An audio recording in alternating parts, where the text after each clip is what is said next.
Guys, good morning. Good morning.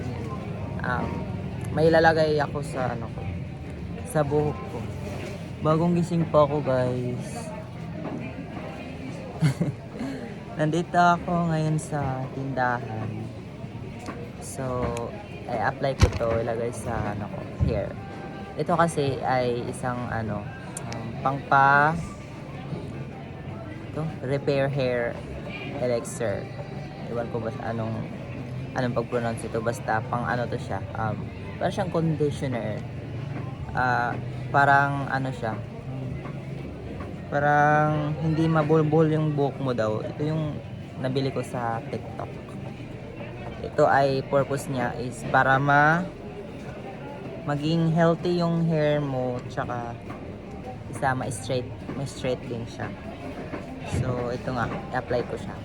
Isang lang, kahit 3 patak, okay na, sapat na yun. Ito nyo lumabas. 10. Putang ina.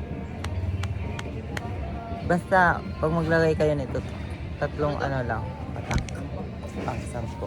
Tapos, spread the various.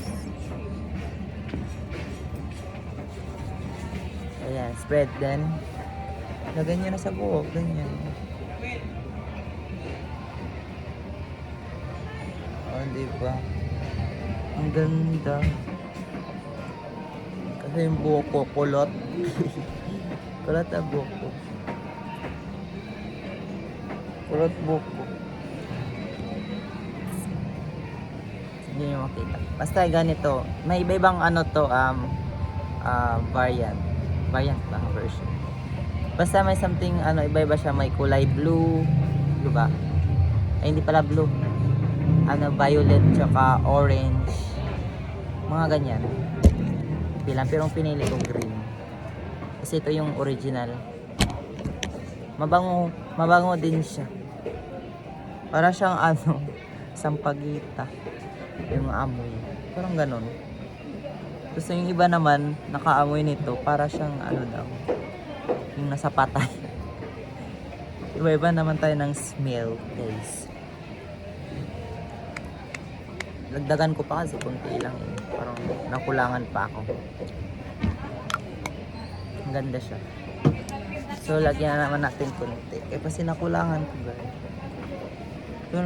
Pero yung gamit ko nito, guys, alternate ko lang ginagamit. Kasi baka ako ay makalbo. Hindi ako sure kung baka makalbo ka pag masubrahan. Pero ako, pag maggamit ako nito, ini-alternate ko lang. Hindi ko inaraw-araw. Alternate lang ba? So, ayan yung resulta. Parang yun na siya buwagag, diba? Unlike sa, before and after, yung kanina. Yun na siya buwagag. Like, parang naka-conditioner ka talaga. Tapos mo maligo, ito talaga i-apply nyo, guys. Mas maganda talaga. Lalo na sa mga mahabang hair. Perfect talaga ito sa gagamitin sa mga mahabang hair. Makita mo talaga yung difference. So, ayan na. Okay na siya. Diba? Parang gumanda na yung texture ng buhok ko. So, yun lang. And have a good day.